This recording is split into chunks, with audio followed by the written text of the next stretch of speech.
Ito, si Ma'am Rafaela David. Good morning po ma'am, si Xander po at si Angel. Good morning, ma'am. Hello, good morning. Sander, tsaka Angel, and syempre dun sa mga tagapakinig natin ngayong umaga. Opo, una po sa lahat yung ating naging aktibidad sa West Philippine Sea, sa Subic po. Ano po yung naging partisipasyon po ng ating mga kababayan dyan? Yes, no, kahapon we kicked off yung ating week-long celebration para sa 10th year anniversary ng pagkapanalo natin dun sa 2016 arbitral ruling under the UNCLOS na nagpatibay ng ating karapatan sa West Philippine Sea. Kaya po kahapon meron tayong around over 200 fisherfolk at mga around 80 fishing vessels. Naglayag po ulit tayo off the coast ng Subic para gumawa nga po, mag-formation ng isang malaking flag at sea.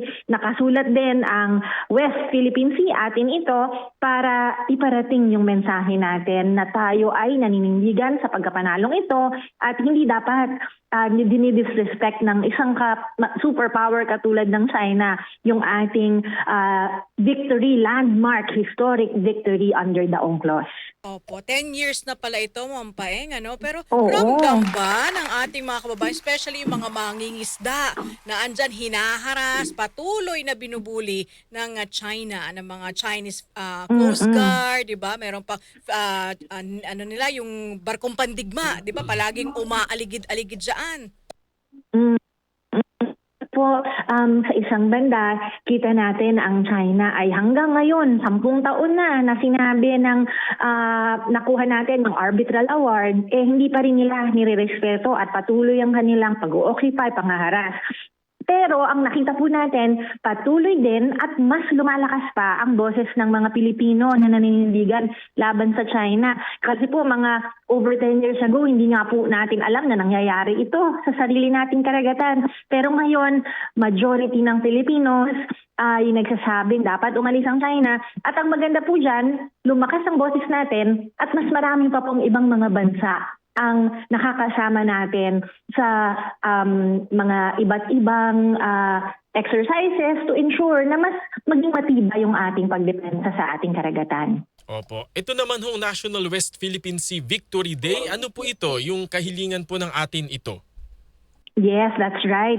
Ang gusto natin sana ay kung hindi maipasa yung batas na nakasala ngayon sa House of Representatives at sa Senate, ay sana mag-declare na o maglabas ng executive order ang ating presidente na i-declare na yung July 12. Yun po yung anniversary ng ating pagkapanalo bilang National West Philippine Sea Victory Day. Ibig sabihin ay talagang i-institutionalize na yung pag-alaala, yung commemoration ng isa sa ating mga mahahalagang diplomatic victories. At mahalaga po kasi ito, pag minimorialize natin siya, we preserve this victory dun sa national memory ng ating bansa. At gayon, mas tataas din yung awareness ng mga Pilipino doon sa kahalagahan ng pagkapanalo natin.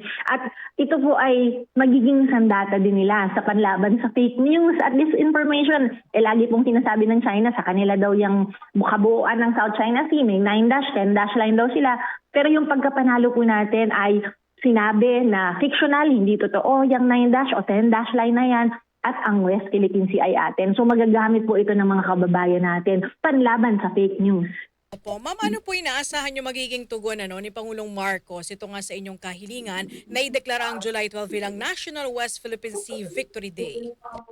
Kung naniniwala po, kung talaga po na naninindigan ng ating gobyerno para sa Pilipinas at sa mga Pilipino laban sa panghaharas ng China, hindi po sapat yung ipakita lang sa mga videos, yung pang-water cannon sa atin na ang dating parang lagi tayong api. Napakahalaga na ipakita din nila yung paninindigan natin at yung panalo ay sinicelebrate dapat natin. So we're hopeful that this government and administration put their put action behind their words at yung sinasabi nilang not 1 inch, ipakita talaga na naninindigan tayo para sa West Philippine Sea at sana i-declare na West Philippine Sea Victory Day yung July 12 ng administrasyong ito. So, yun po ang ating hamon at sana ay sila ay ipakita ang kanilang paninindigan at talagang